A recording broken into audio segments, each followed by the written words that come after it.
Happy Tuesday here at Muscle in the Morning. I'm Dave Palumbo and today is July 17th, 2018. And let's find out what's going on in the world of bodybuilding and fitness. As they say, tough times are what make tough people. And after more than 2 decades in the industry, I can honestly say that I haven't met too many people tougher than 2018 Vancouver Pro 212 winner Mahmoud Al Durrah.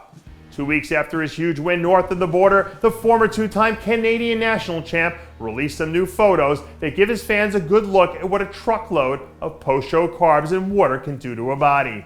In case you missed it, we did a great interview with Dada a few weeks ago. That's a must-watch TV. And his new winner's interview is up as well at the RxMuscle.com website. One of the worst parts about being an entrepreneur is the constant itch in the back of your brain that tells you someone out there is probably working harder than you right now in this very moment. But when you're putting in the kind of work that women's physique standout Sheronica Henton is, there isn't too much time left in the day to sit around and worry about what everyone else thinks. Over the weekend, we saw Team Henton drop a short clip from one of their latest back training sessions as the potential championship threat starts to head into phase 2 of her Olympia prep.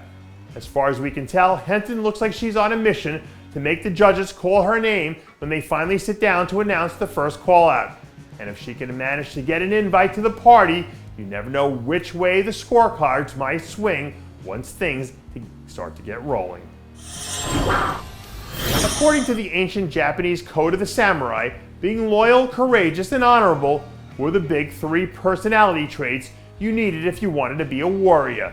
And I don't know about you guys, but I sure would hate to be on the other side of the battlefield if I knew I had to face off against women's physique superstar Jennifer Taylor. Last year's Olympia runner-up has been in full-scale prep mode for the better part of 3 months now, as she gears up for a return trip to the Orleans Arena to come back and take care of a little unfinished business. Even with last year's top 2 finish in her pocket, this year's lineup feels like an entirely different animal in more ways than one. So if she really wants to make that final jump up to championship status, now would be the time to buckle up and get ready for a long fight. The race to fill the vacated Fitness Olympia crown is probably one of the most underreported stories in the entire bodybuilding industry right now. But 9 weeks from now, I'm sure longtime veteran Bethany Wagner wouldn't mind one bit if she was asked to step in and fill that vacancy. Late last week, Wagner was spotted knocking out some high-volume upper body action out at her home base in Bridgewater, New Jersey, where she's been out there training like a complete animal in hopes of becoming the next woman in a long line of generational champions to earn the title Miss Fitness Olympia. From the minute she stepped onto the division, Wagner has been one of the truly elite fitness talents in the Pro League. So come September 15th, don't be surprised if you end up hearing her name announced as the next in a line to take over in this suddenly wide open fitness division.